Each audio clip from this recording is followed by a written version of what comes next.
বহুদিন আগে এক নাবিক ইয়াং দ্বীপ নামে একটি দ্বীপ আবিষ্কার করে এবং সে তার অভিযানের কথা এক বইতে লিখে রাখে। সেই বইয়ের সূত্র ধরে অজয়, অভিরূপ আর লালু একজন ক্যাপ্টেনের সাহায্যে ইয়াং দ্বীপের সন্ধানে বেরিয়ে পড়ে।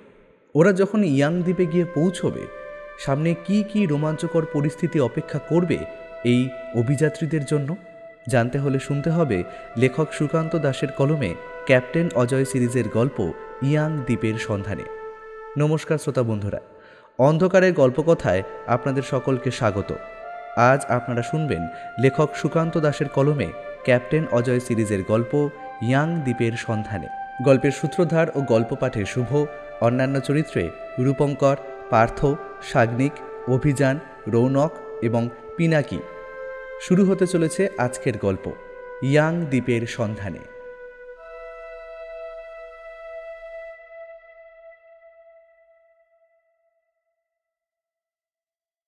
তাও কতদিন লাগতে পারে আমাদের এই দ্বীপে পৌঁছাতে? মানে ধরো যদি কোনো সমস্যা না হয়। জাহাজের ক্যাপ্টেন সামনের দিকে তাকিয়ে দেখে নিল ভালো করে। ক্যাপ্টেন অনেক ভেবে কাজ করছে, তবুও কোথায় যেন অনেকক্ষণ ধরেই তার একটা খটকা লেগেছিল। সে দিক ভুল করেনি তো? যদি সেখান থেকে সামান্য ভুল হয় তাহলে সমুদ্রপথে অন্য কোথাও গিয়ে পৌঁছবে। ক্যাপ্টেন ভালো করে দেখে নিয়ে বলল, যতদূর মনে হচ্ছে না না আমাদের কোনো ভুল হয়নি। আমরা ঠিক পথে রয়েছি। এইভাবে চলতে চলতে আমরা দিন দশেকের মধ্যে ঠিক পৌঁছে যাব। কিন্তু সমস্যাটা হলো, যদি মাঝপথে সমুদ্রের ঝড় কিংবা অন্য কোনো সমস্যায় পড়ে দেখি এই সামান্য ভুল হয়ে গেছে, তাহলে কিন্তু দেখ, ভুল হলে সমস্যা হবে সেটা আমি বুঝতে পারছি, কিন্তু ভুল না হলে তো সমস্যা হবে না। 10 দিনের মাথায় আমরা ইয়ং পাহাড়ে গিয়ে পৌঁছাবো, কিন্তু সেখানে যা রয়েছে, মানে যে কথাটা তুমি বললে, সেটা কি সত্যি? আর তার পেছনে আসল যে গল্পটা বলবে বলেছিলে সেটা? বলবো, তবে তার জন্য সঠিক সময় এখনো আসেনি। ওই পাহাড়টাকে, মানে ওই দ্বীপটাকে খুঁজে পেলে তখন তোমাদের সেই গল্পটা বলবো। তাছাড়া আমি তো এখানেই রয়েছি, কোথাও যাচ্ছি না এখন। এই পথে এর আগেও আমরা এসেছি, কিন্তু ইয়াং পাহাড়ের কথা শুনিনি, আর বিশেষ করে এই দিকটাই কিন্তু আসা হয়নি। এই পথে এলেও অনেকেও ইয়াং পাহাড়ের দিকে যায় না। আসলে ওই দিকটা যাওয়ার পথের মধ্যে না পড়ে না। যেদিকেই যাওয়া যাক না কেন, ওই ইয়াং পাহাড় কোনো পথের মধ্যেই পড়ছে না। জায়গাটা একদম মাঝামাঝি। আর তোমরা তো জানো, সমুদ্র পথে চলতে গেলে যতটা সম্ভব যে কোনো একটা ধার দিয়ে এগোতে হয়। মাঝ সমুদ্রের দিকে না যাওয়াই ভালো। সমস্ত রকম বিপদ রয়েছে ওই দিকেই। লালু আর অভিরূপ ডেকের কাছে দাঁড়িয়ে দূরে কিছু একটা দেখছিল। ক্যাপ্টেনের কেবিনের কাছে এতক্ষণ ধরে কথা বলছিল অজয়। এবারে লালু আর অভিরূপ সেদিকে এগিয়ে এলো। কি ব্যাপার ক্যাপ্টেন, এত কি গল্প হচ্ছে দাদার সাথে যেটা আমরা শুনবো না? ক্যাপ্টেনের নাম মালভো জনেন। ওরা মাদাগাস্কার পর্যন্ত এসেছিল, তারপর সেখান থেকে নতুন করে জাহাজ ভাড়া করে এখন যাচ্ছে। মালভো জননের ব্যাপারে ওরা বেশি কিছু জানে না, তবে জাহাজের খোঁজ যখন করছিল তখনই ডেকের কাছ থেকে ওই জাহাজটাই ওরা পায়। খুব বেশি বড় নয়, মাঝারি আকারের যাত্রীবাহী যে ছোট ছোট জাহাজগুলো হয় তারই একটা এটা। জনেন কথা খুব কম বলে, কিন্তু প্রয়োজনের সময় বেশ ভালোভাবে কথা বলতে পারে। তবে জনেনকে ওরা ক্যাপ্টেন বলেই ডাকে। জনেনের লম্বা চেহারা, গায়ের রং একটু কালোর দিকে, মাথায় লম্বা ঝাঁকড়া চুল, মুখে গোঁফদাড়ি রয়েছে। তবে এই সব কিছুর মধ্যেই তার চোখ দুটো কেমন যেন তীক্ষ্ণ। আর জনেনের গলা যে এমন পাতলা আর সূক্ষ্ম, সেটা ওরা তাকে প্রথমে দেখে বুঝতে পারেনি। এমন বিশাল চেহারার লোকটার গলা যে এমন হতে পারে সেটা ধারণা করা যায় না। তবে জাহাজ ছাড়ার 2-3 দিনের মধ্যেই জনেনের সঙ্গে ওদের বন্ধুত্বটা কিন্তু বেশ ভালো করেই গড়ে উঠল। তাছাড়া জাহাজের ক্যাপ্টেনের সঙ্গে যাত্রীদের সদ্ভাব না থাকলে তো এতটা বড় একটা যাত্রা ভালোভাবে চলবে না। প্রথমে ওরা ভেবেছিল মাদাগাস্কার থেকে বেরিয়ে আশপাশটা ঘুরে কোনো একটা জায়গায় গিয়ে থামবে, তারপর সেখান থেকে আবার ফিরতি পথে রওনা দেবে। কিন্তু জাহাজ ছাড়া মাত্র 1 দিনের মাথায় জনেনের কাছে ওরা ইয়াং দ্বীপের কথাটা শুনতে পেল। তোমরা যখন এদিকে এসেছো তাহলে ইয়াং দ্বীপের দিকে একবার যেতে পারো। তোমাদের ভালো লাগবে, কারণ সেখানে রয়েছে ইয়াং পাহাড়, আর সেই পাহাড়ের মাঝে একটা অদ্ভুত জায়গা আছে। এখন তোমাদের বললে সেটা তোমরা বুঝতে পারবে না, তবে ওখানে গেলে তখন বুঝতে পারবে। হ্যাঁ, তাছাড়া অনেকে মনে করে ওই ইয়াং পাহাড়ের মাঝের জঙ্গলের ভিতরে নাকি অনেক দিন আগে লুকিয়ে রাখা বেশ কিছু দামি গুপ্তধনও রয়েছে। গুপ্তধন? হ্যাঁ, গুপ্তধন। মাদাগাস্কার দ্বীপের অনেকেই ওই ইয়াং পাহাড়ে গিয়ে সেই গুপ্তধন খোঁজার চেষ্টা করেছে, কিন্তু কেউই খুঁজে পায়নি। তার কারণ ওই গুপ্তধনের কথা প্রথমবার যে নাবিক জানতে পেরেছিল, সে ফিরে এসে তার ডায়েরিতে সেই গুপ্তধনের কথা লিখেছিল। সেখানে যাওয়ার একটা রাস্তার বর্ণনা দিয়ে হাতে একটা ম্যাপও তৈরি করেছিল, কিন্তু তখন তার এই সমস্ত লেখায় খুব একটা গুরুত্ব কেউ দেয়নি। এরপরে সে জিম্বাবুয়ে চলে যায় এবং সেখানে গিয়ে তার ওই সমস্ত অভিজ্ঞতার কথা দিয়ে একটা বই বার করে। শুনেছিলাম জিম্বাবুয়ে সরকারের নেতৃত্বে কোনোভাবে সেই বইটা বেরিয়েছিল। তারপর থেকেই তার লেখা মতো ওই গুপ্তধনের খোঁজে ইয়াং পাহাড় আর ইয়াং দ্বীপে অনেকে গিয়েছিল। ইয়ং পাহাড় মানে পাহাড়ের নাম? এটা কি করে হলো?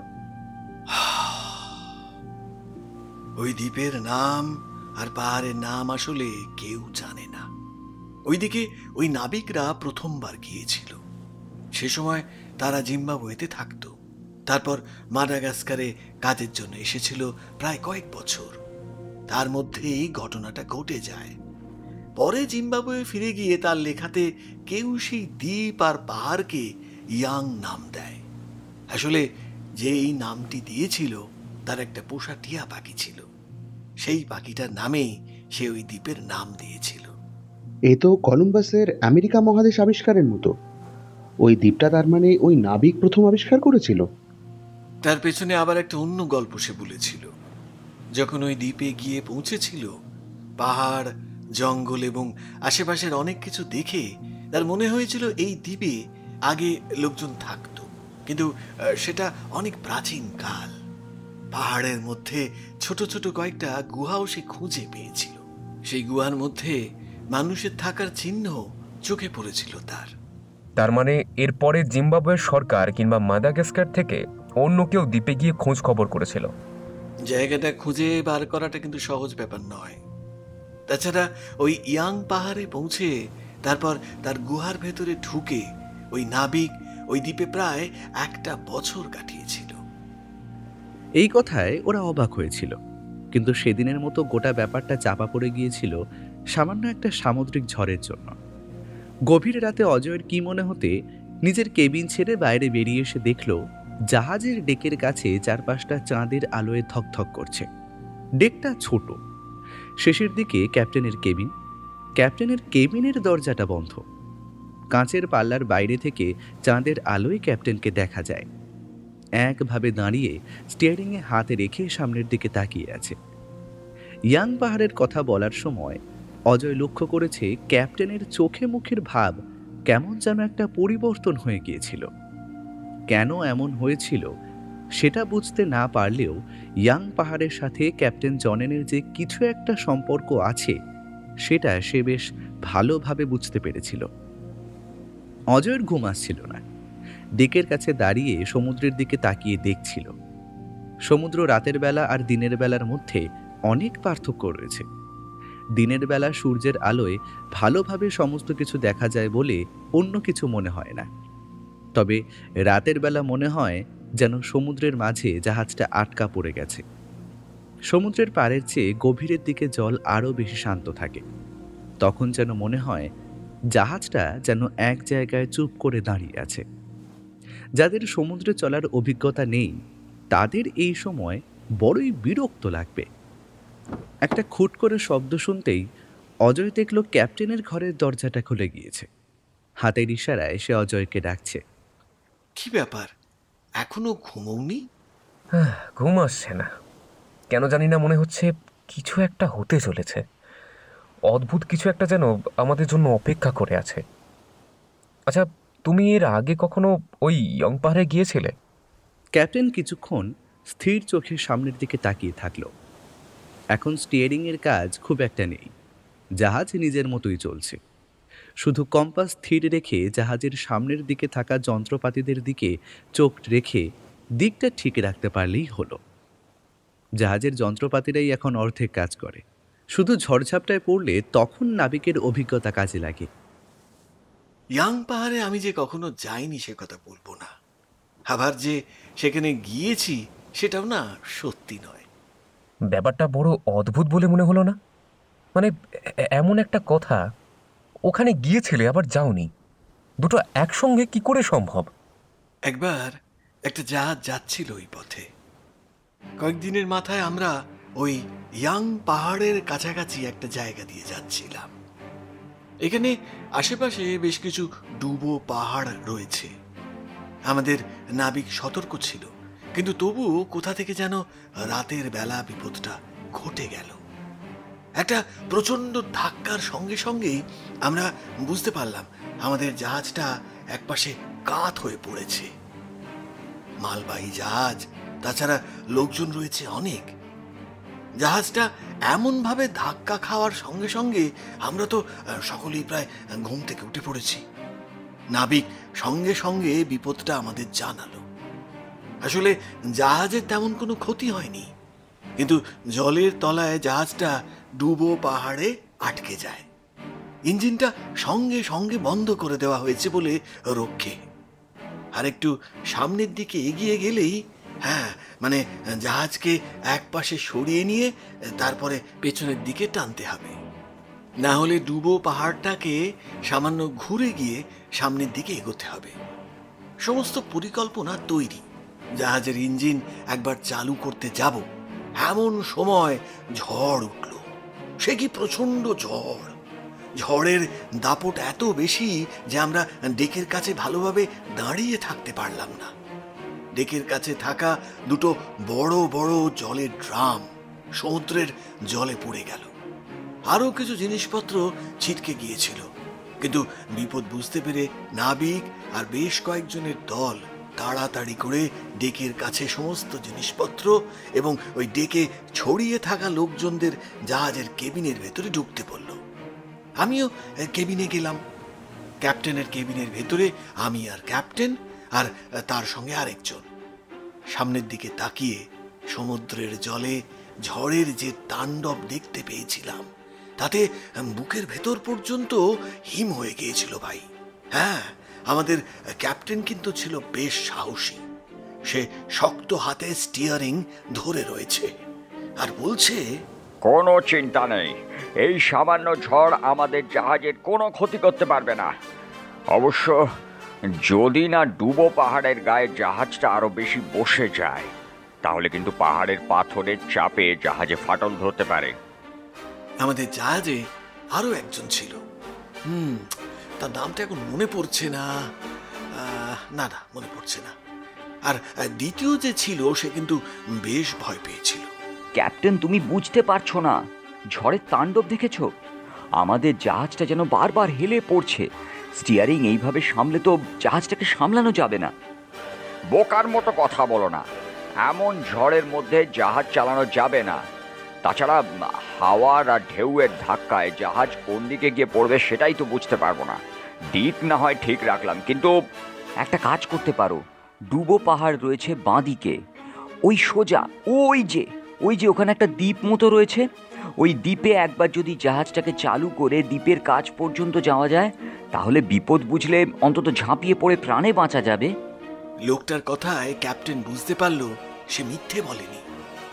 সামনে যে দ্বীপটা রয়েছে তখনও আমি জানতাম না সেখানে আসলে ইয়াং পাহাড় আছে। আমার মনে হয় না সেদিন রাতে অন্ধকারের মধ্যে ওইটা যে ইয়াং দ্বীপ আর ওই পাহাড়টা যে ইয়াং পাহাড় সেটা ওরা বুঝতে পেরেছিল। জাহাজটাকে চালু করে কোনো রকমে কিছুক্ষণ জাহাজটাকে টেনে এনে ওই দ্বীপের কাছে লাগানো হলো। দ্বীপ থেকে একটু দূরেই জাহাজ রাখা হলো। তারপর যে যার নিজের মতো কেবিনে চলে গেল। ক্যাপ্টেন এবং তার সঙ্গে ক্যাপ্টেনের একজন সহকারী রইল সেই কেবিনে। অনেক রাত পর্যন্ত সেই ঝড় ঝাপটা হচ্ছিল। বারবার মনে হচ্ছিল কেবিনের জানলাগুলো বুঝি এক্ষুনি ভেঙে যাবে, কিন্তু না না, তেমন কিছু হয়নি। মনে আছে, অনেক রাত পর্যন্ত সেদিন আমি জেগেছিলাম। তার মানে তুমি জাহাজের যাত্রী হিসেবে গিয়েছিলে? মালবাহী জাহাজে যাত্রী নেওয়া হয় না, আমরা গিয়েছিলাম কর্মচারী হিসেবে। মানে ওই জাহাজের যে সমস্ত কাজকর্ম থাকে আর কি। তখন জাহাজ চালানো আমি শিখছি। জাহাজ চালানো ছাড়াও জাহাজে তো আরো অনেক কাজ রয়েছে, মালপত্র ওঠা নামানো থেকে শুরু করে আরো অনেক কিছু। তখন জাহাজে ওঠাটাই আমার কাছে ছিল প্রধান লক্ষ্য। কোনো কাজের ছুতো পেলেই জাহাজে উঠে পড়তাম। আর সেই রাতে আমি অনেকটা কাছ থেকে দেখেছিলাম ইয়াং পাহাড়। তারপরে আর কখনো যাওয়ার চেষ্টা করনি কেন? আগেই বলেছি, ওই ইয়াং দ্বীপটা হলো সমুদ্রের একদম মাঝামাঝি। ভালো জাহাজ ছাড়া সেখানে যাওয়া একদম সম্ভব নয়। মাঝারি আকারের জাহাজ হলেও হবে, কিন্তু জাহাজ নিয়ে যাওয়ার খরচ, এই সমস্ত কিছু দেওয়ার মতো টাকা তখন আমার কাছে নেই। বাড়িতে আমার বাবা মা দুজনেই বেঁচে আছে। ডকের কাছেই আমাদের ওই ছোট্ট একটা বাড়ি। ছোট থেকেই বাবা সমুদ্রে কাজ করেছে। বাবা সমুদ্রে মাছ ধরতে যেত। বাবার সাথে থাকতে থাকতে সমুদ্র সম্পর্কে আমি খুব আকর্ষিত হয়েছিলাম। তারপরে যখন বড় হলাম, বাবার সঙ্গে মাছ ধরা ছাড়াও জাহাজ দেখতাম দূর থেকে। মনে মনে ভাবতাম একদিন আমিও ওই জাহাজ চালাবো। আর এখন জাহাজ চালাই বটে, তবে অন্যের হয়ে।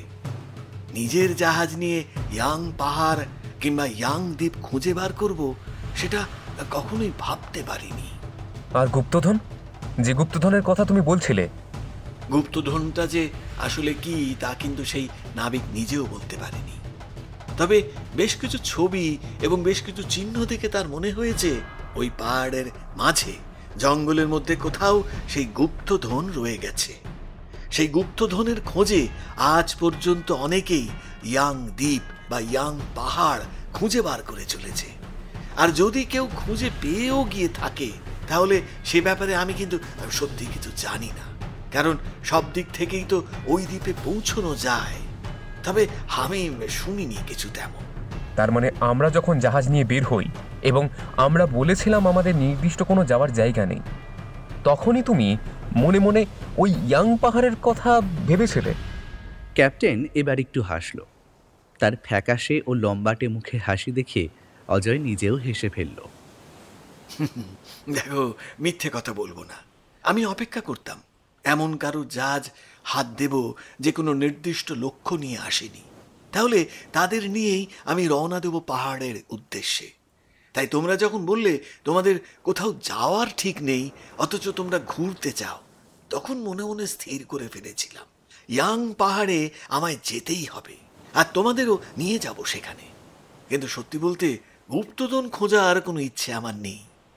গুপ্তধন যেমন ভাবে আছে তেমন ভাবেই থাকুক, শুধু সেই পাহাড়ে আমি একবার উঠতে চাই। ক্যাপ্টেনের কথা শুনে অজয় অবাক হয়ে গেল। গুপ্তধনের পাহাড় পর্যন্ত যাবে, অথচ সেখানে গিয়ে গুপ্তধন খুঁজে বার করতে চায় না। সে রাতে ওদের মধ্যে অনেক কথা হলো। অনেক রাতে অজয় তার কেবিনে ফিরে এলো। জাহাজে একজন সহকারীকে আনার কথা ওরা বলেছিল, কিন্তু ক্যাপ্টেন তাতে রাজি হয়নি। সে একাই থাকবে, তাছাড়া প্রয়োজন হলে তো বাকিরা তাকে সাহায্য করবে। অজয় বুঝতে পেরেছিল যতটা সম্ভব কম খরচে ক্যাপ্টেন ওদের এই অভিযানটাকে শেষ করতে চাইছিল।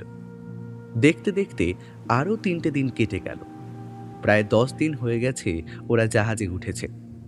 জাহাজ ছাড়ার পরে ক্যাপ্টেন বলেছিল ওই দ্বীপে পৌঁছতে প্রায় মাসখানেক লেগে যাবে। সেই মতো খাবার, জল সমস্ত কিছুই জাহাজে তোলা হয়েছে। প্রায় 15 দিনের মাথায় প্রথম একটা সমস্যার মুখোমুখি হলো ওরা।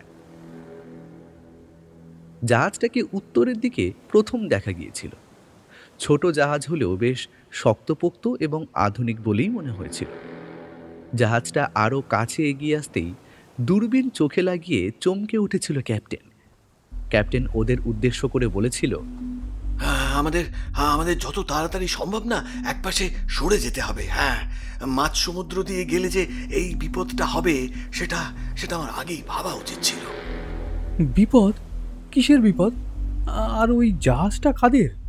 ওই জাহাজটা যাদের, তাদেরকে মার্লো গ্রুপের লোক বলা হয়। এই মহাসমুদ্রের বুকে এখানে ওখানে ওদের লোকজন ছড়িয়ে থাকে। সুযোগ বুঝে একা কোনো জাহাজ পেলেই ওরা আক্রমণ করে বসে। মাঝ সমুদ্রের দিকেই ওরা বেশি থাকে, কারণ মাঝে মধ্যে কেউ বিপদে পড়লে সাহায্য করার জন্য আশেপাশে কোনো জাহাজ থাকে না। একবার যখন ওদের নজর পড়েছে, তখন ওদের নজর থেকে সরতে গেলে আমাদের অন্য পথে সরে যেতে হবে, যাতে ওরা মনে করে আমরা কোনো একটা উপকূলের দিকে যাচ্ছি। তার মানে এরা ডাকাত? এর আগেও এমন ডাকাতের পাল্লায় আমরা পড়েছি, কিন্তু আমাদের কাছে অস্ত্র বলতে তো তেমন কিছুই নেই। থাকলেও লাভ হতো না। ওরা ওরা সংখ্যায় অনেক বেশি। তাছাড়া ওদের কাছে আরো বেশি অস্ত্র আছে। ওরা জাহাজ শুধু লুট করে না, গোটা জাহাজ কেড়ে নেয়, এবং জাহাজে যারা থাকে ক্যাপ্টেন বাদে বাকি সবাইকে সমুদ্রের জলে ফেলে দেয়। ক্যাপ্টেনকে রেখে দেয় কারণ সেই জাহাজটাকে চালিয়ে ওদের আড্ডা পর্যন্ত নিয়ে যাবে। তারপর তাকেও মেরে ফেলে, যাতে ওদের আড্ডার কথা কেউ জানতে না পারে। গল্পের বইয়ের পাতায় জলদস্যুর কথা পড়েছি, আর যবে থেকে এই জলে পা রেখেছি তবে থেকেই সেই জলদস্যুদের আধুনিক ভার্সনটাকে দেখা হয়ে গেল বারবার। কিন্তু ওদের জাহাজের গতিবোধ হয় বেশি, তাই না? এতক্ষণ পরে ব্যাপারটা খেয়াল করলো ক্যাপ্টেন, তাই নিজের জাহাজের গতিটা বাড়িয়ে দিল সে। সোজা চলতে চলতে একবার হঠাৎ করে পশ্চিম দিকে ওরা বেঁকে গেল সামান্য, আর তাতেই জাহাজটা হঠাৎ করেই যেন ওদের থেকে সামান্য দূরে সরে যেতে লাগলো। অজয়দের জাহাজটা প্রথমে এগোচ্ছিল পূর্ব দক্ষিণ অভিমুখে, পশ্চিম দিকে সরে যেতেই জাহাজটা ঘুরে চলে এলো পশ্চিম দক্ষিণ অভিমুখে। উল্টো দিকের জাহাজটা সোজাসুজি পূর্ব দিক থেকে পশ্চিম দিকে আসছিল। এবার হঠাৎ করেই দূরত্ব বেড়ে যাওয়ায় সেও নিজের মুখ ঘোরালো, কিন্তু ততক্ষণে বেশ খানিকটা দেরি করে ফেলেছে ওরা। সমুদ্রের জলের মধ্যে একটা অদ্ভুত ব্যাপার আছে, কোনো কিছু বেশ খানিকটা দেরি হয়ে গেলে তাকে আর সচরাচর দেখা যায় না, আস্তে আস্তে জলের মাঝে হারিয়ে যায়। একসময় অজয়দের জাহাজটাও ডাকাতদের জাহাজের চোখ থেকে হারিয়ে গেল, কিন্তু এতে ওরা খানিক বিপদে পড়ল। ওদের আবার বেশ খানিকটা উত্তর পশ্চিম হয়ে তারপরে আবার দক্ষিণ পূর্ব অভিমুখে রওনা দিতে হলো। দেখতে দেখতে প্রায় 20 দিন কেটে যাওয়ার পরে একদিন দুপুরে শুকনো খাবার খেয়ে অজয়, লালু আর অভিরূপ লাঞ্চ করছে। এমন সময় অভিরূপ বলল, ক্যাপ্টেনের কাছে একটা বই আছে, বইটা কোন ভাষায় লেখা সেটা আমি ঠিক পড়ে বুঝতে পারলাম না, তবে দূর থেকে ইংরেজি বলেই মনে হয়। বইটা ক্যাপ্টেন মাঝে মাঝে বার করে পড়ে, কিন্তু ক্যাপ্টেনের কাছে এমন বই আর সেই বইটা সে মাঝে মাঝে পড়ে, এমন কথা তো আমাদের আগে বলেনি। হতে পারে এটা সেই বইটা। মানে ক্যাপ্টেন বলেছিল না যে নাবিক প্রথম ইয়ং দিক পর্যন্ত পৌঁছেছিল, সেই নাবিক জিম্বাবুয়েতে ফিরে গিয়ে একটা বই লিখেছিল তার অভিজ্ঞতা নিয়ে। এটা সেই বইটা নয় তো? হতে পারে। তার মানে সেই বইটাকে অনুসরণ করেই আসলে ক্যাপ্টেন যেতে চাইছে সেই ইয়াং দ্বীপে। এতে আপত্তির কিছু নেই, কিন্তু সমস্যাটা কোথায় জানিস? ওই দ্বীপে আদেও গুপ্তধন আছে কি না, এবং ওই দ্বীপের পথটা আসলেই বিপদমুক্ত কি না, সেটা তো আমরা কেউ জানি না। এতদিন পর বাড়ি থেকে বেরিয়ে আবার যদি এমন কোনো বিপদে পড়ি, তাহলে চিন্তার বিষয়। অজয় কিন্তু মনে মনে সমস্ত রকম বিপদের জন্য তৈরি হয়েছিল। সমুদ্রপথে বেরোলে বিপদ তো আসবেই, কিন্তু ইয়াং দ্বীপে যাওয়ার পথে আর কি বিপদ ঘটতে পারে? বর্তমানে জলদস্যুদের তাড়াহুড়ো ওরা খেয়েছে, তাদেরকে কিভাবে কাটাতে হয় এ কথা ওরা ভালোভাবে জানে, কিন্তু বিপদটা এখানেই থেমে থাকেনি। সকালে ক্যাপ্টেন ওদের ডেকে নিয়ে একটা গল্প পড়ল। একবার ক্যাপ্টেন আর তার সঙ্গে আরও কয়েকজন একটা ছোট যাত্রীবাহী জাহাজ নিয়ে মাদাগাস্কার থেকে সাউথ আফ্রিকার দিকে যাচ্ছিল।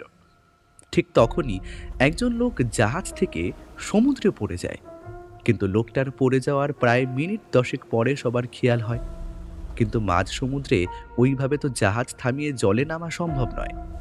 তাই জাহাজ থেকে একটা ছোট্ট নৌকোর মতো জলে নামিয়ে দেওয়া হয়, তাতে দুজন থাকে। তাই 1 ঘন্টা খোঁজার পরে সমুদ্রের জলে লোকটাকে তখনও ভেসে থাকতে দেখা যায়। এমন অদ্ভুতভাবে সে সমুদ্রের জলে এতক্ষণ ধরে একই স্থানে সাঁতার কেটে চলল কিভাবে এবং সে বেঁচেই রইল কিভাবে, সে কথা কেউ জানে না। সমস্ত গল্প শুনে লালু বলল, তার মানে সমুদ্রের জলে পড়ে গিয়ে প্রায় ঘন্টাখানেক পরেও লোকটা বেঁচে গেছিল। জানি, কথাটা শুনলে বড় আশ্চর্য মনে হয়, কিন্তু আমাদের নিজের চোখে দেখা। যদিও লোকটা শেষ পর্যন্ত জ্ঞান হারিয়ে ফেলেছিল, সমুদ্রের নোনা জল পেটে চলে গেছিল, তাতে তার পরবর্তীতে অনেক সমস্যা হলেও প্রাণে বেঁচে গিয়েছিল। কিন্তু আমরা ইয়াং দ্বীপ থেকে এখনো কত দূরে আছি? মানে আর কতটা সময় লাগতে পারে? কিন্তু পথে থাকলে আরো 2-1 দিনের মধ্যেই যা হওয়ার হয়ে যেত। অনেকটা দূরে চলে এসেছি যে আমরা, তাই এখনো কিন্তু আরো 10 দিন লাগবে। তবে তবে খুব সাবধান, মার্লো দলের জাহাজ যখন একবার আমাদের দেখতে পেয়েছে, ওরা কিন্তু আমাদের পেছনে আসবেই। সেদিন রাতের দিকে ওরা ঘুমিয়ে রয়েছে, ক্যাপ্টেন একাই জাহাজ চালিয়ে নিয়ে যাচ্ছে। এমন সময় মনে হলো আশেপাশে যেন কিছু একটা হয়েছে, অদ্ভুত একটা ব্যাপার মনে হচ্ছে।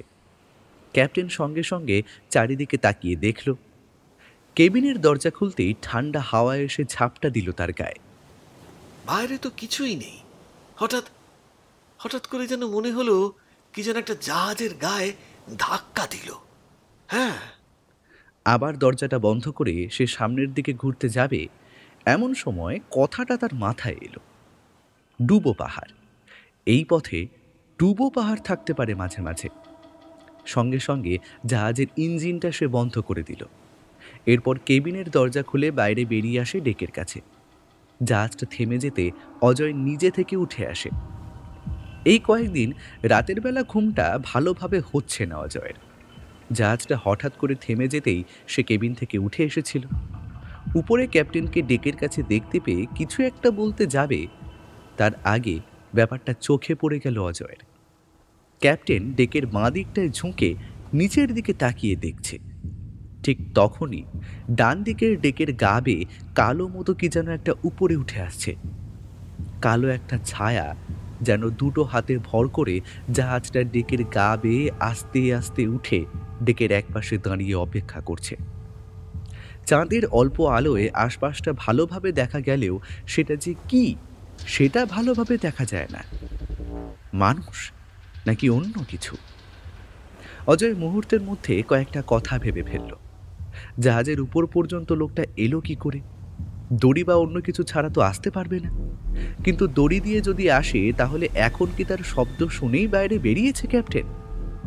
দড়ির মাথায় হুক বেঁধে সেই হুক জাহাজের ডেকের সঙ্গে বেঁধে তারপরে উপরে উঠতে হবে। কিন্তু কেন? তাহলে কি মারুল দলের যারা দিনের বেলা ওদেরকে ধরতে পারেনি, তারা রাতের বেলা ওদের পিছু নিয়েছে? ব্যাপারটা অজয় দেখতে পেলেও ক্যাপ্টেন কিন্তু দেখতে পেল না। অজয় প্রায় চিৎকার করে বলল, ক্যাপ্টেন, ক্যাপ্টেন, তোমার পেছনে ওটা কি? অজয়ের কথা শুনে ক্যাপ্টেন পেছনের দিকে যতক্ষণে তাকিয়েছে ততক্ষণে কালো ছায়াটা ডেকের উপরে এসে পড়েছে। চোখের নিমেষে সেটা ছুটে গিয়ে ক্যাপ্টেনকে ধরতে গেল। ক্যাপ্টেন তাকে দেখতে পেয়েই নিজের শরীরটা ততক্ষণে ছুঁড়ে দিয়েছে ডেকের একপাশে। কালো ছায়াটা এক পাশ থেকে যেমন উঠে এসেছিল তেমন অন্য পাশে গিয়ে পড়ল। কিন্তু ডেকের উপরে কিন্তু ছায়াটা বেশিক্ষণ দাঁড়ালো না। এক পাশে ছিটকে সরতে গিয়ে ডেকের উপরে হুড়মুড় করে পড়ে গিয়েছিল। অজয় ততক্ষণে সামনের দিকে বেশ খানিকটা এগিয়ে গেছে। ছায়াটা যে কোথায় গেল সেটা কিন্তু বোঝা গেল না। কি কি হলো ব্যাপারটা? হ্যাঁ, আরে জাহাজে কে উঠে এসেছে? আমি তো কিছু দেখতে পেলাম না, শুধু যেন মনে হলো একটা কালো ছায়া ডেকের ওই পার থেকে এই পারে খুব দ্রুত ছুটে গেল। আমারও সেটাই মনে হলো, কিন্তু এত তাড়াতাড়ি সমুদ্রের জলে ঝাঁপিয়ে পড়লো নাকি? কথাটা বলে ওরা দুজনে ভয়ে ভয়ে একটু এগিয়ে গেল ডেকের দিকে। সমুদ্রের জল কিন্তু আগের মতোই শান্ত। জলের মধ্যে যদি কেউ ঝাঁপিয়ে পড়তো তাহলে নিশ্চয়ই বোঝা যেত। তাহলে এত তাড়াতাড়ি জাহাজের ডেক থেকে কেউ জলের মধ্যে ঝাঁপিয়ে পড়বে আর তারপরে সেটা মিলিয়ে যাবে, এমনটা তো সম্ভব নয়। কি হয়েছিল? জাহাজ থেমে গেল বুঝতে পেরে আমি ওপরে উঠে এসেছিলাম। জাহাজটা কিসে যেন ধাক্কা লাগলো। আমি আমি প্রথমে ভেবেছিলাম ডুবো পাহাড় হতে পারে, আশেপাশে ডুবো পাহাড় আছে হয়তো, এটা ভেবে আমি ইঞ্জিনটা বন্ধ করে বেরিয়ে এসেছিলাম। কিন্তু নিচে এসে দেখি তেমন কিছুই নেই। তাছাড়া এখানে জল তো অনেক গভীর, এখানে ডুবো পাহাড় থাকার সম্ভাবনাটাও খুবই কম। কিন্তু ব্যাপারটা যে কি হলো সেটাই তো বুঝতে পারছি না। সেদিন বাকি রাতটা ওরা দুজনে মিলে ডেকের আশেপাশে মাঝে মাঝে ঘুরে ফিরে দেখল। ক্যাপ্টেন জাহাজ চালু করলেও অজয় বাকি রাতটা ডেকেই ছিল, কিন্তু কিছুই খুঁজে পাওয়া গেল না। পরদিন সকালে কিন্তু এই ব্যাপারটা নিয়ে বাকিদের কোনো কিছুই বলা হলো না। দেখতে দেখতে ওরা আরও কয়েকদিন পর দূরবীন দেখে ইয়াং দ্বীপ খুঁজে পায়। দূরবীনে চোখ দিয়ে লালু ডেকের কাছে দাঁড়িয়ে থাকতে থাকতে দ্বীপটাকে দূর থেকে দেখতে পেয়েছিল। তারপর ক্যাপ্টেন ভালো করে দ্বীপটা দেখতে পেতেই ওদের একটা জিনিস দেখায়। দ্বীপটা অনেকটা দূরে হলেও দ্বীপের ঠিক মাঝামাঝি জায়গায় যেন উঁচু পাহাড় মতো কিছু আছে, সেটা বোঝা যায়। আসলে দেখেই মনে হয় দ্বীপটাই পাহাড় দিয়ে তৈরি। দ্বীপটা দেখার পর থেকেই ক্যাপ্টেনের মুখের ভাব কেমন বদলাতে শুরু করে। মাত্র দুদিনের মাথায় ওরা দ্বীপের কাছে এসে পৌঁছয়, আর তখনই দেখতে পায় আর একটা জাহাজ দ্বীপ থেকে বেশ খানিকটা দূরে দাঁড়িয়ে আছে। এখানে আরেকটা জাহাজ রয়েছে, কিন্তু জাহাজটা তো দেখে বোঝা যাচ্ছে না কোথা থেকে এসেছে। জাহাজে তো কাউকে দেখতেও পাচ্ছি না। আর একটু কাছে এগিয়ে গেলে বোঝা যাবে যে কেউ আছে নাকি। ওদের জাহাজটা আগের জাহাজটার একপাশে গিয়ে দাঁড়ালো। তারপর ক্যাপ্টেন গলা তুলে ডাক দিল, হ্যালো হ্যালো, জাহাজে কেউ আছেন নাকি? এনিওয়ান দেয়ার? হ্যালো। বেশ কিছুক্ষণ ডাকাডাকির পর জাহাজের কেবিনের কাছ থেকে ডেকের কাছে বেরিয়ে এলো একটা বেটে মতো ফর্সা লোক। সে ওদের জাহাজটাকে দেখে অবাক হয়ে গেল। তারপর পাশাপাশি দুটো মাঝারি আকারের জাহাজের ক্যাপ্টেনের কথাবার্তার পর আসল ব্যাপারটা ওরা জানতে পারল। পাশের জাহাজটা এসেছে অস্ট্রেলিয়া থেকে। জাহাজে যাত্রী মাত্র দুজন। ক্যাপ্টেন ওদেরকে নিয়ে এসেছে, যে জাহাজেই সে অপেক্ষা করছে। আজ প্রায় 2 দিন হয়ে গেল, বাকি দুজন ভেতরে। হতেও পারে ওরাও সেই গুপ্তধনের সন্ধানে এখানে এসেছে। তাহলে তো আমাদের একটা কম্পিটিটর তৈরি হয়ে গেল। আরে সে না হয় ঠিক আছে, তাছাড়া এর আগেও তো আমরা অনেকেই এই পথে এসেছি। গুপ্তধন খুঁজতে ওরা আমাদের 2 দিন আগে গেছে, তার মানে এই 2 দিনে ওরা অনেকটা পথ চলে গেছে। কিন্তু সমস্যা হলো দ্বীপটাকে দেখে তো মনে হচ্ছে না এই দ্বীপে 2 দিন চলার মতন জায়গা। দ্বীপটাকে বাইরে থেকে দেখে তেমন মনে হয় না, তবে ভেতরে গেলে বোঝা যাবে দ্বীপটা অনেক বড়। তাছাড়া ওই যে পাহাড়, সেই পাহাড়ের গুহাপথ ধরে ভেতরে ঢোকা কিংবা ওপরে ওঠা দুটোই সহজ নয়। কিন্তু এখন তোমরা ঠিক করো তোমাদের মধ্যে কে কে আমাদের সঙ্গে যাবে। জাহাজে কিন্তু একজনকে থাকতে হবে। কিন্তু সমস্যা হলো ওদের মধ্যে কেউই জাহাজে থাকতে রাজি নয়। তাছাড়া ইয়াং দ্বীপে যখন এসেছে তাহলে ইয়াং পাহাড়ে উঠতেই হবে। শেষে অজয় বলল, লালু, আমার মনে হয় তোর থাকাটাই সবচেয়ে ভালো হবে। তাছাড়া আসার সময় তোর শরীরটাও খুব একটা ভালো ছিল না, এমনকি জাহাজে প্রায় 2 দিন তুই ঘুমিয়েই কাটিয়েছিস, জ্বরও এসেছিল তোর। তাই আমার মনে হয় তুই জাহাজে থাকলেই ভালো। না না, আমিও যাব। পথ কিন্তু খুব একটা সহজ হবে না।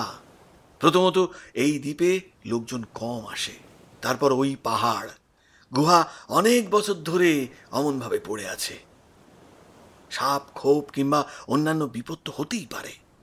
তাছাড়া অদ্ভুত কিছু বিপদের দেখাও মিলতে পারে।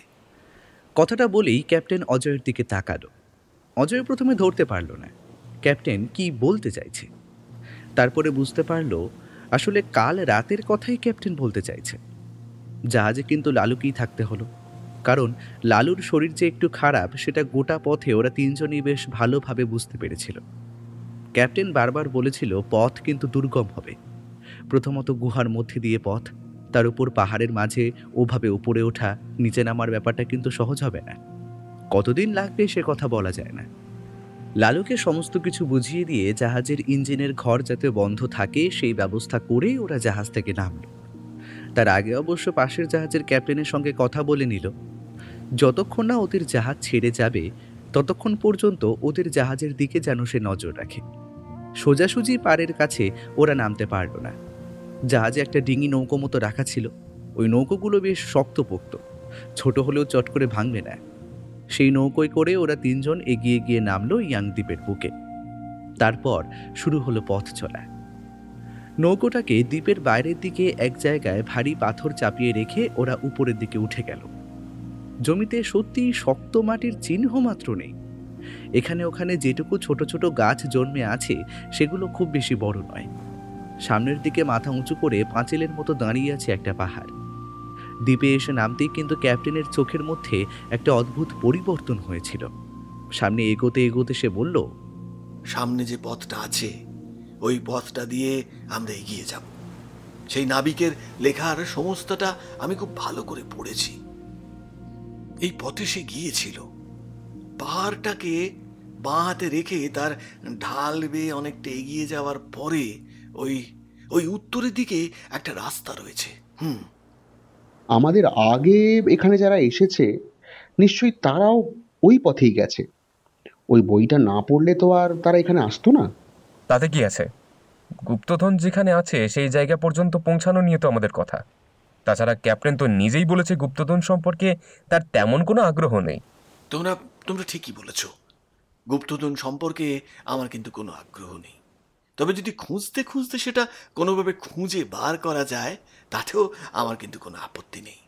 তবে গুপ্তধন খুঁজে পেলে তার সবটা আমি একা নেব না, তোমরাও তার ভাগ পাবে। সে না হয় ঠিক আছে, কিন্তু এখন আমাদের একটু সাবধানে চলতে হবে, কারণ এই জায়গাটা আমাদের অচেনা। তাছাড়া এখানের আগে দুজন রয়েছে, আমাদেরকে এখানে হঠাৎ করে দেখে তারা কীরকম কী ভাববে সেটাও তো আমরা জানি না, তাই না? ওরা সাবধানে রইল। পাহাড়ের কোলে সামনের দিকে ওরা এগিয়ে চলেছে। না, প্রায় সেদিন সারাদিনটাই পাহাড়ের ঢাল বেয়ে ওরা এগোতে লাগলো, কারণ ওরা নেমেছিল দুপুরের দিকে। সন্ধে হওয়ার একটু আগেই ওরা কোথাও একটা বিশ্রাম নেওয়ার সিদ্ধান্ত নেবে ভেবেছিল। তবে চারিদিক ফাঁকা, কোথাও বিশ্রাম নেওয়ার মতো তেমন কোনো জায়গা নেই। সব তো পাথরের জমি, সেই পাথরের উপরেই ওদের থাকতে হবে। বাকি যে রাতটুকু আছে তার মধ্যে ওরা পরপর 3 ঘন্টা করে সকলে পাহারা দেবে। প্রথমে অভিরূপ, তারপর অজয় এবং সবার শেষে ক্যাপ্টেন জাগবে। অজয় আর ক্যাপ্টেন ঘুমোতে যেতেই অভিরূপ উঠে পড়ল। সে ওদের জায়গায় আশেপাশে এদিক ওদিক ঘুরে বেড়াতে লাগলো। এখান থেকে সমুদ্রটা খুব বেশি দূরে না হলেও ওদের জাহাজ যেখানে আছে সেখান থেকে কিন্তু জায়গাটা বেশ দূরে। তাছাড়া এইখানে সমুদ্র পাড় থেকে সরাসরি উপরে উঠে আসে যায় না।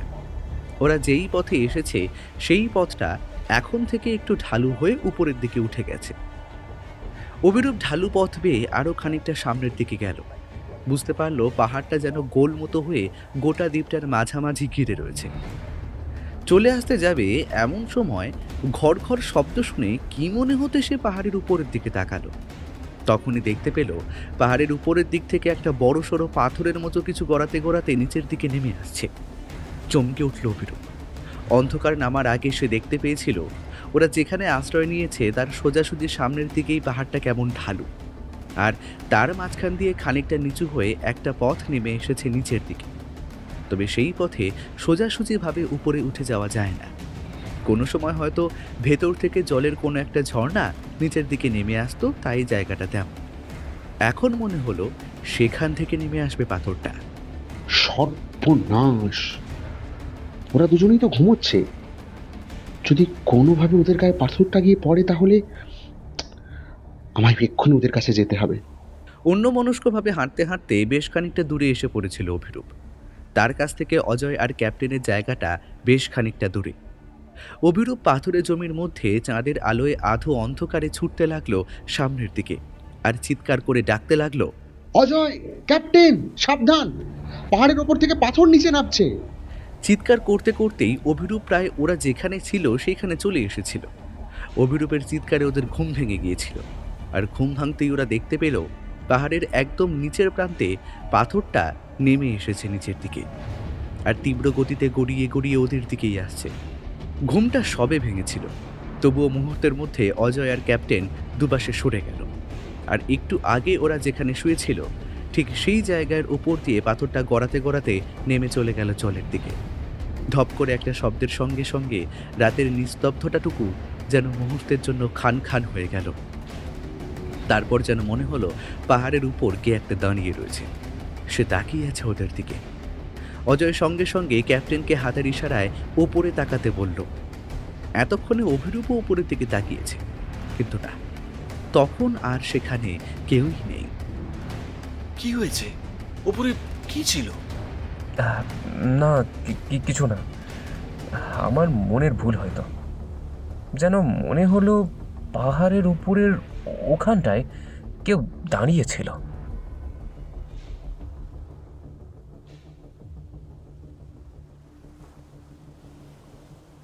পরদিন সূর্যের আলো ফুটতে না ফুটতে ওরা পথ চলতে শুরু করলো।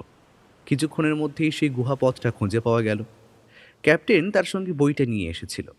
ওই বইটা দেখে দেখেই পথ ধরে ওরা এগিয়ে এসে গুহা পথটা খুঁজে পেয়েছিল। তবে গুহা পথটা যে অনেকদিন ব্যবহার করা হয়নি সেটা বেশ ভালোভাবে বোঝা গেল।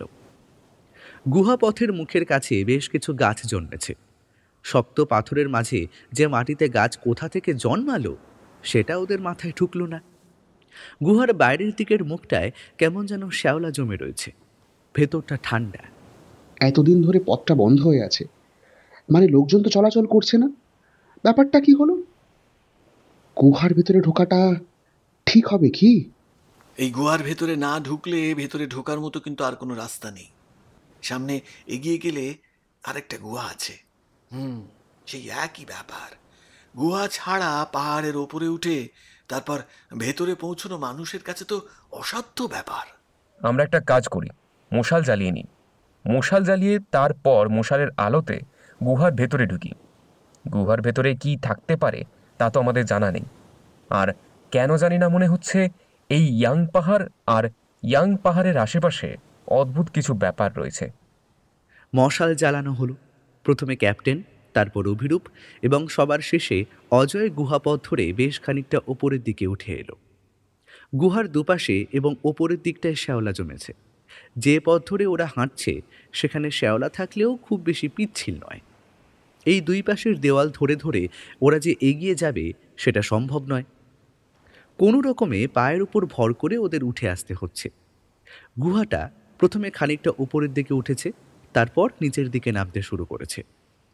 অনেকটা উপরে এসে আবার নিচের দিকে নেমে বেশ খানিকটা গুহাপথ ওরা কোনো রকমে অতিক্রম করলো। তারপরেই শুরু হলো গুহাপথের মাঝে আবার গলি খোঁজা। সামনে দুদিকে যাওয়ার দুটো রাস্তা আছে, কিন্তু কিন্তু আমরা কোন রাস্তাটা ধরবো ক্যাপ্টেন? যদি ভুল রাস্তা হয় তাহলে তো সমস্যা হয়ে যাবে। যদি গুহার মধ্যে কোথাও গিয়ে আমরা আটকে পড়ি? ক্যাপ্টেন মশালের আলোয় সেই বইটাকে আবার খুলে ফেলেছে। বইটা পুরনো হয়ে গেছে। সেই বইয়ের মাঝে খুঁজতে খুঁজতে গুহার মুখটার দিকে তাকিয়ে একটা গুহামুখের দিকে নির্দেশ করলো সে। আবার আগের মতোই পথ চলা শুরু হলো। প্রায় ঘন্টা দুয়েক এইভাবে পথ চলার পরে এইবার ওরা যেখানে এসে পড়ল সেখানে চারিদিকে একটা করে গুহামুখ ঢুকে গেছে। হাতে গুনলে প্রায় 6টা গুহামুখ, কিন্তু ক্যাপ্টেনের বেশি সময় লাগলো না সব কিছু বুঝতে। 3 নাম্বার গুহামুখটাকে সে দেখিয়ে দিতেই ওরা সেই গুহামুখের মধ্যে ঢুকে পড়ল। অনেকক্ষণ ধরে আমরা নিচের দিকে নামছি বলে মনে হচ্ছে। ব্যাপারটা কি ঠিক হচ্ছে? মানে নিচের দিকে নামতে নামতে যদি আমরা সমুদ্রের সমতল থেকে আরো নিচে নেমে যাই? না না, তাতে সমস্যা হবে না। গোটা পাহাড়টা শক্ত পাথরেই তৈরি, তাই নিচের দিকে নেমে গেলেও সে পাথরের দেওয়াল ভেদ করে ভেতরের জল ভেতর পর্যন্ত আসতে পারবে না। তাছাড়া তোমরা সমুদ্রে ঘোরো। তোমরা জানো এই সমস্ত ডুবো পাহাড় যেগুলো থাকে সেগুলো সমুদ্রের একদম তলা থেকেই ওপর পর্যন্ত উঠে আসে। কিন্তু একটা শব্দ আসছে না, তোমরা শুনতে পাচ্ছ? কেমন একটা অদ্ভুত শব্দ ভেসে আসছে। শব্দটা এইবার ওরাও শুনতে পেয়েছিল। কোথা থেকে তীব্র বেগে হাওয়া বাইরে বেরিয়ে আসার শব্দ হচ্ছিল, তবে মাঝে মাঝে শব্দটা থেমে যাচ্ছে। ঠিক তখনই ঝুনঝুনের মতো একটা অদ্ভুত শব্দ হচ্ছে। ক্যাপ্টেন বেশ কিছুক্ষণ কান পেতে শব্দটা শুনল। তারপর মশালের আলোয় তার চোখ দুটো বিস্ফারিত হয়ে পড়ল। তারপর বলল, র্যাটেল স্নেক। গুহার ভেতরে র্যাটল স্নেক রয়েছে। সাবধান, খুব সাবধান। তোমরা সবাই সাবধানে গুহার চারদিকটা একবার দেখে নাও। মশালের আলোতে সকলেই গুহার চারিদিকে ভালো করে দেখতে লাগলো। আর ঠিক তখনই অভিরূপের চোখ চলে গেল ওদের ঠিক মাথার উপরের দিকে গুহামুখের ডান দিকটায়। একটা খোদল মতো ছোট জায়গা রয়েছে, আর সেখান থেকে মাথা বের করে রয়েছে জিনিসটা। তার শরীরটা কালো কুচকুচে, তবে গোটা শরীর থেকে যেন একটা সাদা কি বেরিয়ে আসছে বাইরে। মাথাটা আরেকটু বাইরে বেরিয়ে আসতেই তার লালচে দুটো চোখ চোখে পড়ল, আর সঙ্গে সঙ্গে কি যেন একটা হয়ে গেল। অভিরূপ একভাবে তাকিয়ে রয়েছে সেই সাপটার চোখের দিকে, আর সাপটাও নিজের মাথাটা আস্তে আস্তে ওপরে সেই ছোট্ট জায়গাটা থেকে বাইরে বের করে নিয়ে আসছে অভিরূপের কপাল লক্ষ্য করে। অজয় আর ক্যাপ্টেন এদিকে ওদিকে খুঁজছিল। হঠাৎ করে অভিরূপের কথা মনে হতেই তার দিকে তাকিয়ে মশালের আলোয় ওরা দুজনেই অবাক হয়ে গেল। অভিরূপ পাথরের মতো দাঁড়িয়ে আছে, মাথাটা সামান্য উপরের দিকে তুলে, আর সামনের ছোট্ট ফাঁকটা থেকে একটা অদ্ভুত কালো রঙের মোটা সাপ একটু একটু করে বেরিয়ে আসছে অভিরূপের কপাল লক্ষ্য করে। অজয় এগিয়ে যাওয়ার চেষ্টা করছিল, তার আগে ক্যাপ্টেন বলে উঠল, দাঁড়াও দাঁড়াও, ভুল করো না। একটু নড়াচড়া করলে কিংবা একটু শব্দ হলেই কিন্তু ছোবল মারবে। এ হলো সমুদ্রের বিষাক্ত সাপ। স্থলভাগের সাপের চেয়ে এরা অনেক বেশি বিষাক্ত না হলেও অনেক বেশি তীব্র। তবে যদি সোজাসুজি কপালে ছোবলটা লাগে তাহলে কিন্তু অভিরূপকে বাঁচানো যাবে না। অজয়ের বুকের ভেতরটা কেমন যেন ঠান্ডা হয়ে গেল। অভিরূপ ওখানে ওভাবে দাঁড়িয়ে আছে কেন সেটা বুঝতে পারল না। ক্যাপ্টেন চঞ্চল হয়ে উঠল। কি করা যায় ভাবতে ভাবতে একটু এগিয়ে সামনের দিকে গেল। হাতের মশালটাকে যদি কোনোভাবে সাপটার দিকে ছুড়ে দেওয়া যায় তাহলে আগুন দেখলে সাপটা নিশ্চয়ই ভয় পাবে, আর এই গুহার মধ্যে আগুন দেখলে ওই সাপ নিশ্চয়ই মুহূর্তের মধ্যে পালিয়ে যাবে। আর ঠিক তখনই অভিরূপকে ওখান থেকে সরিয়ে আনা যাবে। যেমন ভাবা তেমন কাজ। কথাটা মুহূর্তের মধ্যে অজয়কে বলতেই অজয় নিজেও রাজি হয়ে গেল। তারপর দুজনে তৈরি হয়ে নিল। ওদের থেকে অভিরূপ খুব বেশি দূরে নয়, মাত্র 3 হাত দূরে। ক্যাপ্টেন মশালটাকে একটা হাতে তুলে নিয়ে সাপটার সেই ছোট গর্তটাকে লক্ষ্য করে যেই ছুঁড়ে মারল, ঠিক সঙ্গে সঙ্গে অজয় ঝাঁপ দিল অভিরূপকে লক্ষ্য করে। তবে সামান্য দেরি হয়েছিল। ক্যাপ্টেনের হাতের আগুনটা যেই সাপের গায়ে লাগলো, ঠিক সঙ্গে সঙ্গে অজয় ঝাঁপিয়ে পড়তে পারল না। সাপের মাথাটা অভিরূপের একদম কপালের কাছ পর্যন্ত এসে পড়েছিল, তাই গায়ে আগুনটা লাগতেই সাপটা ছিটকে সরে যাওয়ার আগেই নিজের মুখটা ছোবলের মতো করে চালিয়ে দিল অভিরূপের কপাল লক্ষ্য করে। ছোবলটা পুরোপুরিভাবে লাগলো না। সাপের বেরিয়ে আসা জিভ আর দাঁতের একদম প্রান্তটা গিয়ে অভিরূপের কপালে ঠেকল। সঙ্গে সঙ্গে অজয়ের হাতের হ্যাঁচকা টান অভিরূপকে ফেলে দিল পেছনের দিকে। সাপটা মুহূর্তের মধ্যে আগুনের ছোঁয়া পেয়ে নিজের শরীরটাকে হ্যাঁচকা টানে ঢুকিয়ে ফেলল গর্তের ভেতর। গোটা ব্যাপারটা অনেক বড় হলেও ঘটতে সময় লেগেছিল মাত্র 1 সেকেন্ড কিংবা তার চেয়ে সামান্য বেশি। মাটির উপর হুড়মুড় করে পড়ে যাওয়া অজয় আর অভিরূপকে অন্ধকারেই লক্ষ্য করে এগিয়ে গেল ক্যাপ্টেন। তারপর কোনো রকমে ওদের দুজনকে তুলে নিয়ে হুড়মুড় করে সামনের পথের দিকে খানিকটা এগিয়ে গিয়ে তারপরে থামল। তোমরা সব ঠিক আছো তো? হ্যাঁ, আরে আর একটা মশাল জ্বালাতে হবে। হ্যাঁ, যেন মনে হলো সাপটা অভিরূপের কপাল লক্ষ্য করে ছোবল মেরেছে। অভিরূপের কপাল ছুঁড়ে গিয়েছিল, কিন্তু তেমন কিছু হয়নি। ওদের ব্যাগে ওষুধপত্র বেশ কিছু ছিল, যেসব দিয়ে কপালের জায়গাটা পরিষ্কার করে সেখান থেকে খানিকটা রক্ত বার করে ব্যান্ডেড করে দিল। সামুদ্রিক সাপের বিষ খুব বেশি হতে পারে না বলে ক্যাপ্টেন জানাতে ওরা আর বেশি ভাবল না। ব্যান্ডেজ করে তারপর আবার চলতে লাগলো উপরের দিকে। চলতে চলতে প্রায় 2 দিনের মাথায় ওরা গুহাপথ শেষ করল, আর দেখতে পেল ওরা এসে যেখানে বেরিয়েছে সেখানটায় কেমন যেন বড় বড় গাছ রয়েছে কয়েকটা।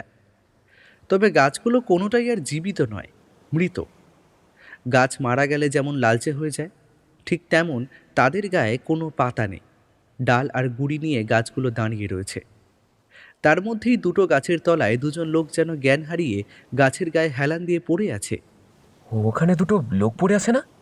আমাদের এখনই যাওয়া দরকার, তাদের বাঁচানো দরকার। দাঁড়াও দাঁড়াও দাঁড়াও, তাড়াহুড়ো করো না।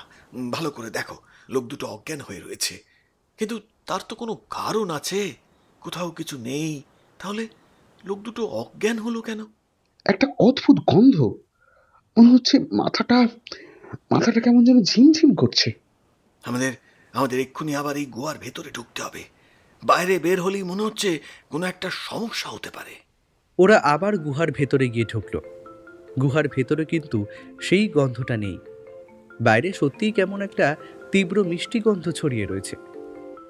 অনেকক্ষণ চুপ করে ওখানে বসে থাকার পরে ক্যাপ্টেন ঠিক করলো কাপড় নাকে বেঁধে ওরা বাইরে বেরোবে। তেমনটাই হলো। নাকে কাপড় বেঁধে ওরা বাইরে বেরোলো। মিষ্টি গন্ধটা থাকলেও আগের মতো মনে হলো না। লোকগুলোর দিকে এগিয়ে গিয়ে ওদের গায়ে হাত রেখে বোঝা গেল ওরা বেঁচে আছে, কিন্তু জ্ঞান হারিয়ে ফেলেছে। একটা কাজ করা যেতে পারে, ওদের আগে গুহার ভেতরে নিয়ে যাওয়া যাক, তারপর ওখানে ওদের জ্ঞান ফেরানো যাবে। এইখানে জ্ঞান ফেরালে তো ওরা কিছুই বুঝতে পারবে না। ওদেরকে গুহার ভেতরে নিয়ে গিয়ে জ্ঞান ফেরানো হলো। প্রথম লোকটির নাম জন স্মিথ আর দ্বিতীয় লোকটির নাম সেন্ট পল। জ্ঞান ফিরে পেয়ে ওরা দুজনেই প্রথমে অবাক হলো। গোটা ব্যাপারটা বুঝে নিতেই ভাঙা ভাঙা ইংরেজিতে ওদের সঙ্গে যা কথা বলল তার মানে খানিকটা এইরকম। ওরা দুজনেই এই দ্বীপে নেমেছিল। যে বইয়ের কথা ক্যাপ্টেন ওদের বলেছে সেই বইটা ওরাও পড়েছিল। সেই মতোই উত্তরের পথ ধরে গুহামুখ পেরিয়ে ওরা প্রায় দুদিনের হাঁটা পথে এই জায়গায় এসে পৌঁছয়। গাছগুলোর কাছেও যায়। গাছ পেরিয়ে উল্টো দিকে আরও একটা গুহামুখ ওদের চোখে পড়েছিল। সেই দিকে ওরা যাচ্ছিল, কিন্তু বইতে যা আছে তাতে এই গাছের কথাও রয়েছে। তখন এই গাছ ছিল জীবন্ত। অন্তত সেই নাবিক দেখেছিল। সেই জায়গাটা পেরিয়ে ওপাশের গুহামুখ দিয়ে ওরা ভেতরে মানুষের থাকার অনেক প্রমাণ পেয়েছিল। কিন্তু ওরা যেই এই জায়গাটা দিয়ে যাওয়া শুরু করে তারপরেই কেমন যেন মাথা ঝিমঝিম করতে শুরু করে ওদের। বুকের ভেতর কষ্ট হতে ওরা থাকতে না পেরে গাছের তলাতেই বসে পড়েছিল। তারপরে আর কিছু মনে নেই। আমরা এখানে নেমেছি দুদিন পরে, মানে তোমাদের দুদিন পরে আমরা দ্বীপে নেমেছি। তার মানে 2 দিন তোমরা এইভাবে জ্ঞান হারিয়েছিলে। ওই গন্ধটা ওদের এমনভাবে জ্ঞান হারিয়ে রেখেছিল। কিন্তু কিন্তু সেটা কি করে হয়? টানা 2 দিন কেউ জ্ঞান হারিয়ে থাকতে পারে? বুঝতে পেরেছি। আসলে এইখানে মাটির তলা থেকে কোথাও কিংবা কিংবা ওই গাছের মধ্যে থেকে এমন কোনো একটা স্মেল বেরিয়ে আসছে, যেই স্মেলটা আসলে আমাদের জ্ঞান হারিয়ে ফেলার কারণ। এতই তার এফেক্ট যে ওখান থেকে না সরলে তার প্রভাবটা কমছে না। তোমরা যখনই আমাদের সরিয়ে নিয়ে এলে তারপরে আমাদের জ্ঞান ফিরে এলো, অথচ টানা 2 দিন আমরা গাছের তলায় জ্ঞান হারিয়ে পড়েছিলাম। হ্যাঁ, কিন্তু যে গুপ্তধনের খোঁজে আমরা এসেছিলাম সেটা তো ওই গুহাতেই আছে, মানে ওই যে ওপাশে যে গুহার মুখটা দেখা যাচ্ছে সেখানে। ওখান পর্যন্ত আমরা যাব কি করে? তখন মুখে কাপড় বেঁধে প্ল্যানটা ওদের বলতেই ওরা ওদের মতোই কাজ করলো।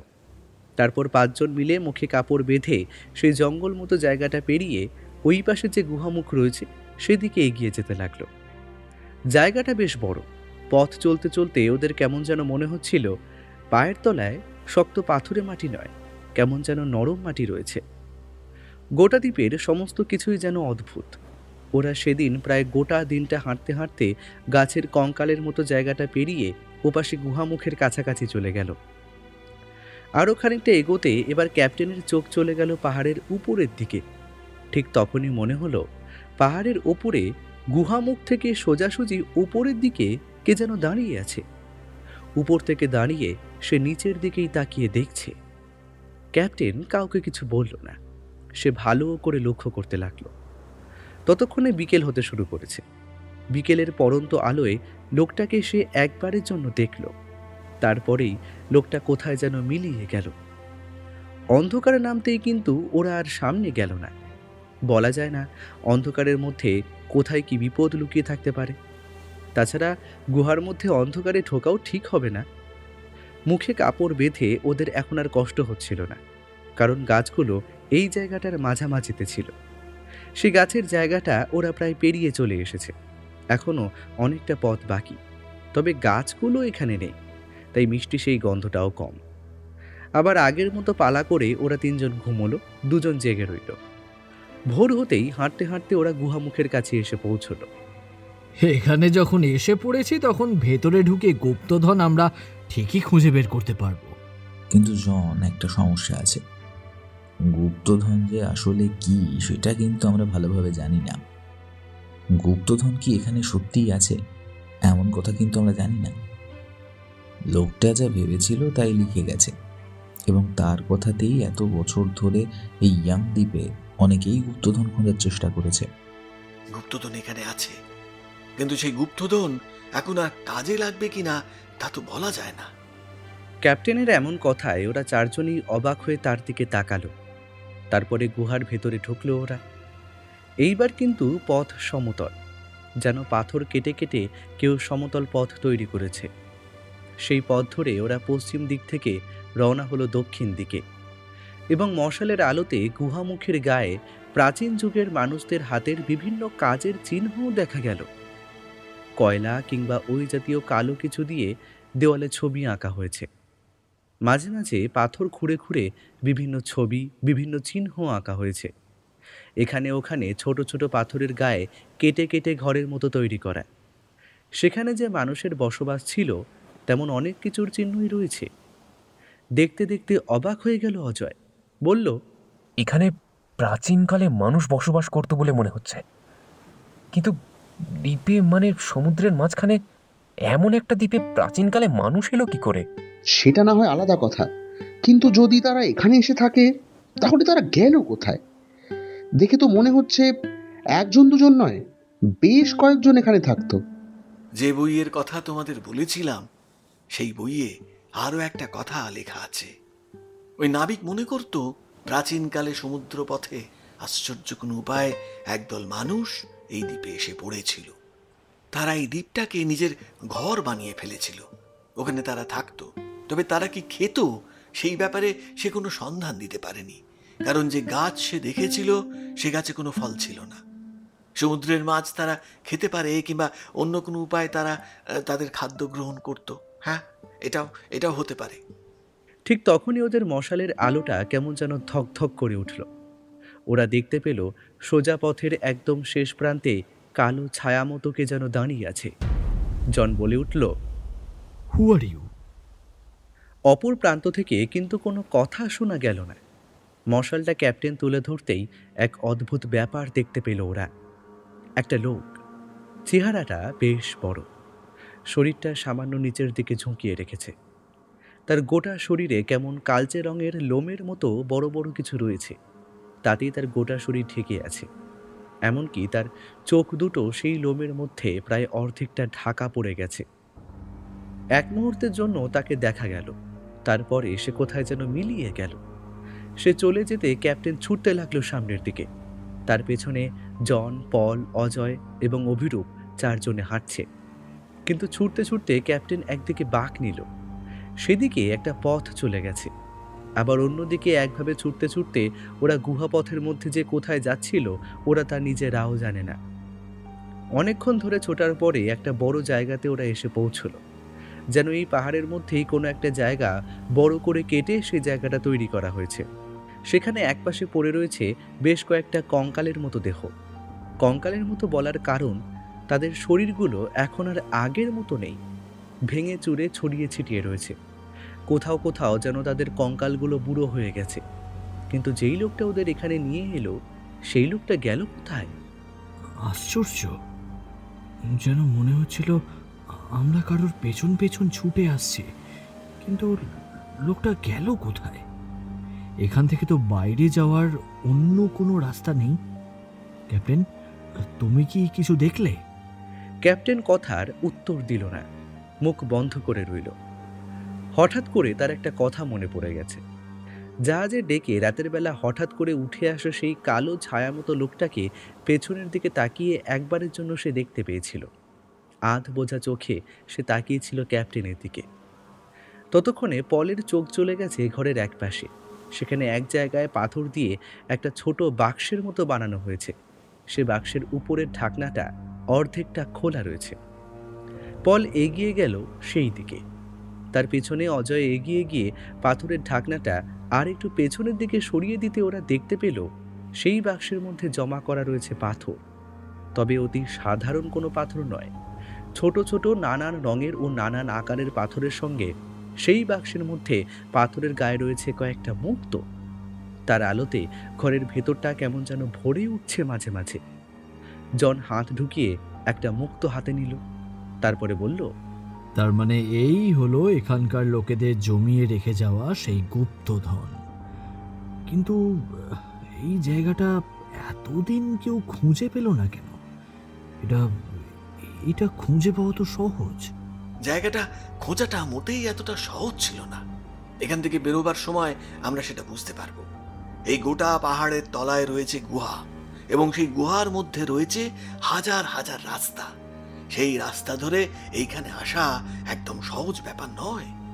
ছুটে আসার সময় আমরা যে কতবার বাঁক নিয়েছি, তাছাড়া কখন কোন দিকে গিয়েছি তা তো আমাদের নিজেদেরও মনে নেই।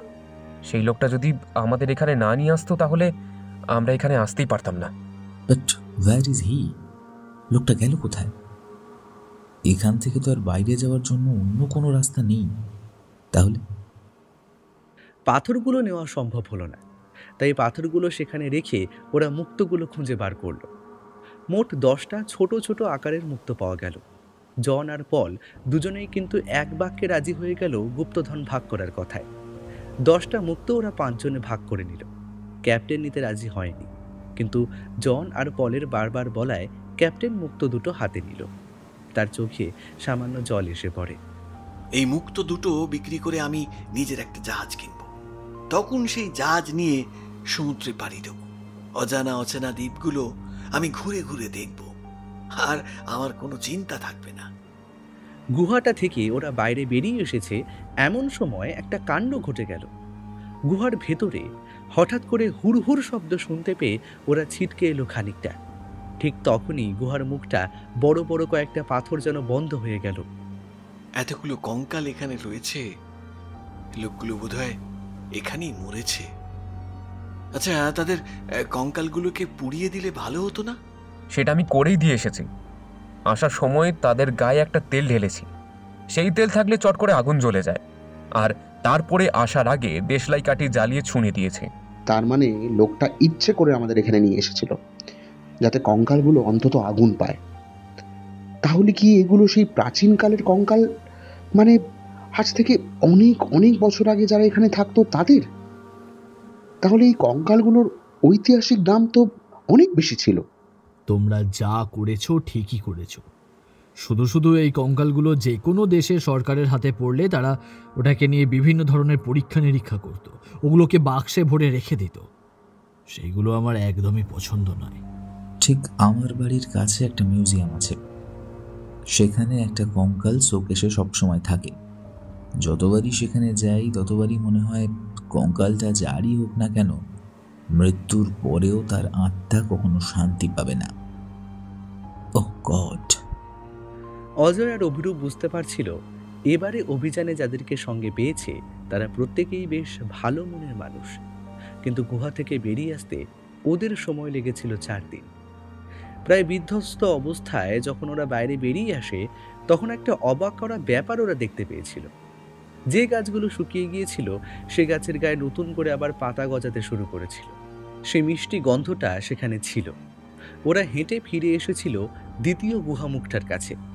শুধু গুহাতে ঢোকার আগে অজয় একবার পেছনের দিকে তাকিয়ে দেখেছিল দ্বিতীয় গুহামুখের ওপরে, পাহাড়ের উপরে পাশাপাশি দাঁড়িয়ে রয়েছে অনেকগুলো কালো ছায়ামূর্তি। দূর থেকে তাদের ভালো করে বোঝা যায় না, তবে হাতে গুনলে বোঝা যায় তাদের সংখ্যা নেহাত কম নয়। কি বলছিস? পাহাড়ের উপরে অনেকগুলো লোক একসাথে দাঁড়িয়েছিল, কিন্তু এরকম তো থাকে না। আমি মিথ্যে কথা কেন বলবো? তাছাড়াও যে লোকটা আমাদের পথ দেখিয়ে নিয়ে গিয়েছিল সে হঠাৎ করে উধাও হয়ে গেছিল। লালু অজয় কথা বলছিল, জাহাজ ছাড়ার প্রস্তুতি নিচ্ছিল ক্যাপ্টেন। তারপর সমস্ত কাজ শেষ করে ডেকের কাছে এসে দাঁড়াল। জন ও পল আর অস্ট্রেলিয়ান জাহাজের ক্যাপ্টেনকে বিদায় জানিয়ে ক্যাপ্টেন বলল, জাহাজের ডেকে যাকে আমি দেখতে পেয়েছিলাম আর ওই গুহার মধ্যে যে আমাদের পথ দেখিয়ে নিয়ে গিয়েছিল, কেন জানি না ওরা দুজন যেন একই। না না, আমার ভুলও হতে পারে, কিন্তু কেন জানি না এমন মনে হলো। আর এই ইয়াং দ্বীপ নিয়ে আরো অনেক গল্প ছড়িয়ে আছে। ওই নাবিক বলেছিল এই দ্বীপে সে অনেক মানুষকে দেখতে পেয়েছিল, কিন্তু তারা সবাই তার চোখের সামনে আস্তে আস্তে উধাও হয়ে গেছিল। নাবিকের সেই কথাগুলো তখন আমি তার মনের ভুল কিংবা অন্য কিছু বলেই ভেবেছিলাম, কিন্তু আমারও মনে হয় ওই ইয়াং পাহাড়ে যারা গিয়েছিল তারা আজও আছে। মাঝে মাঝে পৃথিবীর নিয়মের বাইরে অনেক কিছু হয়, বুঝলে? নিজের চোখে না দেখলে আমি কিন্তু বিশ্বাস করতে পারতাম না এটা। অজয় ক্যাপ্টেনের কথা শুনে অবাক হয়ে গেল। তাদের জন্য বরাদ্দ মুক্তগুলো নিজেদের ঘরে ভালোভাবেই তারা রেখে দিয়েছিল। ক্যাপ্টেন কেবিন ঘরে চলে গেল। অভিরূপ আর লালু কি নিয়ে যেন ঝগড়া করতে করতে নিচের দিকে নেমে গেল। অজয় একভাবে দাঁড়িয়ে তাকিয়ে রইল ইয়াং পাহাড়ের দিকে। গোটা দ্বীপটাই যেন পাহাড় দিয়ে তৈরি। সঙ্গে সঙ্গে মনে হলো ওই ইয়াং পাহাড় আসলে একটা রহস্যকে লুকিয়ে রাখতে চাইছে বাইরের লোকেদের কাছ থেকে। ওরা ভেতরে ঢুকে সেই রহস্য ভেদ করতে পেরেছিল। আবার হয়তো কেউ আসবে, আবার হয়তো কেউ যাবে ওই ইয়াং পাহাড়ের গুপ্তধন খুঁজতে। আবার হয়তো সেই রহস্যের মুখোমুখি হবে তারা, আর সেই লোকটা হয়তো আবার ওদের পথ দেখিয়ে নিয়ে যাবে। কিন্তু সত্যি কি তাই হবে, নাকি ওদের হাতেই ইয়াং পাহাড়ের সেই মৃত্যু ফাঁদের সমাপ্তি ঘটেছে?